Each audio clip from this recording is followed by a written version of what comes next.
busy Yes. this weekend because of that. Also, electronic music event Portola Festival returns this weekend to San Francisco. Various groups will perform on Saturday and Sunday on the outdoor stage at Pier 80. Yeah, and joining us now is Pete Marr, host of the B-Sides TV program. And Pete, you just talked with the creator and producer of Portola Festival. What did he say about this weekend event and everything leading up to this, and especially the challenge of crowd control? That's a big topic as well. Yeah, well, first he was very excited to have the event go on yet again this year, because it's not always a guarantee. And they did do a lot of things to address the issues that happened last year, in particular the crowd control as well as the sound. Who knew that the sound would have traveled all the way to Alameda, and he and I spoke about that. Yeah, and you know, we saw the video. We saw the video of people jumping the barricades last year and all of that. In fact, this is some of the video that we were able to show on social media.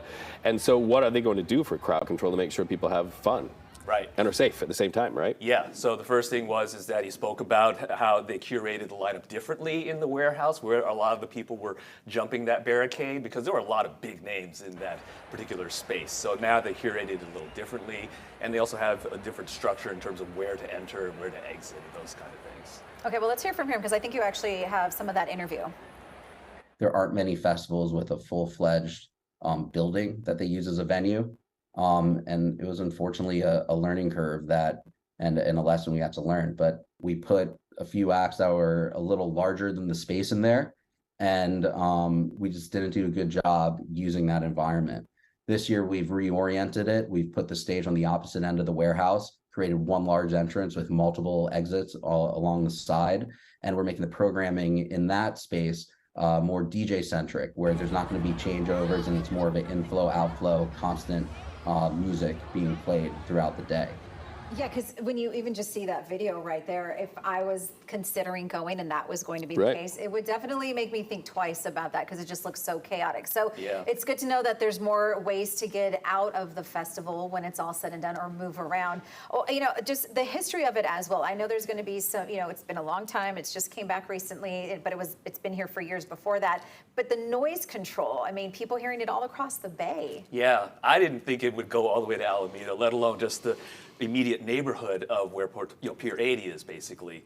But I think the speakers and how science is that, all the way across the bay, people in Alameda were like, hey, I'm enjoying the wonderful sounds of Flume and, you know, Fred again. And that was definitely not intentional. So they made some changes on how they oriented the speakers and brought in some engineers as well. So they wanted to make sure that wouldn't happen again. All right, I'm seeing the teleprompter. Older electronic music fans. You talking about me? How are you gearing the lineup for older electronic music fans? And what do you define as older, my friend?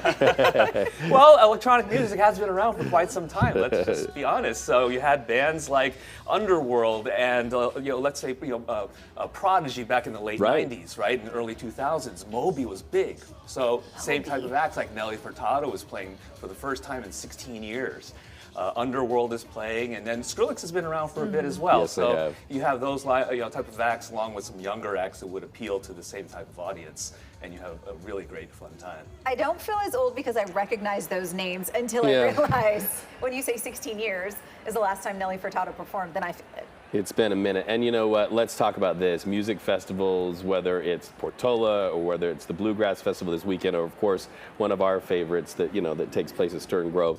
This is really a part of what is going to be a Bay Area bounce back and a rebound. From your perspective, why do music festivals perhaps give us some juice in a difficult time in San Francisco? Yeah, I think it gives them, first of all, people a moment of time where they can just forget about all the issues that are going on, and they want to kind of have that escape. And also, coming out of the pandemic, we want to interact with people, have that elation and fun again. And I think just for a day or whatever amount of hours, they want that, and they'll pay for that.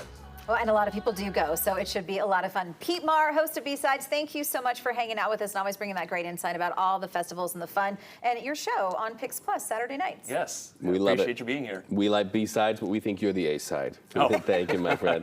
Hey.